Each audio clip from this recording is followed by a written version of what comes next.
ാണ് നമ്മുടെ സംസാരം കൊണ്ട് തമാശയൊക്കെ നമ്മളെപ്പോഴും പറയുന്നതാണ്. ആർക്കെങ്കിലും വാക്കുകൾ കൊണ്ടൊക്കെ എന്തെങ്കിലും വിഷമം ഉണ്ടായെങ്കിൽ നമ്മൾ മാപ്പ് ചോദിക്കും, അത്രയേ ഉള്ളൂ. മനഃപൂർവ്വം ആരെയും ഉപദ്രവിക്കാറില്ല. പറ്റാവുന്ന സഹായം ചെയ്തിട്ടുള്ളൂ, ഇനിയും അങ്ങോട്ട് അങ്ങനെയൊക്കെ തന്നെയുള്ളൂ. പിന്നെ നമ്മുടെ ജീവിതത്തില് എല്ലാവരും എല്ലാത്തിനും ഒരു സ്പേസ് ഇട്ട് കൊടുക്കണം. നമ്മള് സുഖം മാത്രം ചിന്തിച്ചാൽ പോരാ. ജീവിതത്തില് പലതും ഉണ്ടാവും. കോവിഡ് വന്നപ്പോ ഒരുപാട് പേര് മരിച്ചു, ചിലപ്പോ നമ്മളും മരിക്കാം. എന്റെ ഫാദർ വളരെ നന്നായി ജീവിച്ച വ്യക്തിയാണ്.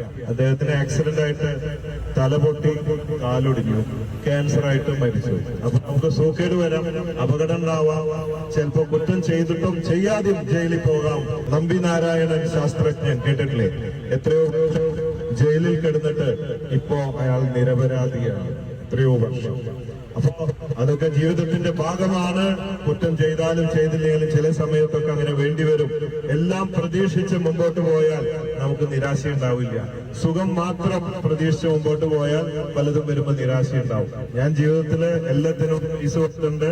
എല്ലാ ശരിയായ രീതിയിൽ എന്തും സ്വീകരിക്കാൻ തയ്യാറായിട്ട്. അതുകൊണ്ട് ഇതൊന്നൊരു പ്രശ്നമില്ല. ഇത് നമ്മള് കോച്ച് ഫാൻസ് ചാരിറ്റബിൾ ട്രസ്റ്റിന്റെ ഭാഗമായിട്ടാണ് കൊടുക്കുന്നത്. ഇതിന്റെ ലാഭം കൂടുതൽ നമ്മൾ കാണുന്നത് ബിജിനിക്ക് ഒരു ബിസിനസ് ആക്കി കൊടുക്കുക, സപ്പോർട്ട് ചെയ്ത് കൊടുക്കുക എന്നതാണ്.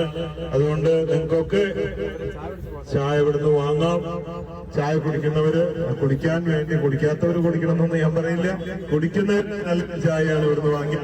ബിജിനിക്ക് അതൊരു ഉപകാരമാവും. അതിൽ നിന്ന് കിട്ടുന്ന ചെറിയ ലാഭം കോച്ച് ഫാൻസ് ചാരിറ്റബിൾ ട്രസ്റ്റിലൂടെ ഞാൻ സമൂഹത്തിന് തിരിച്ചു നൽകുന്നുണ്ട്.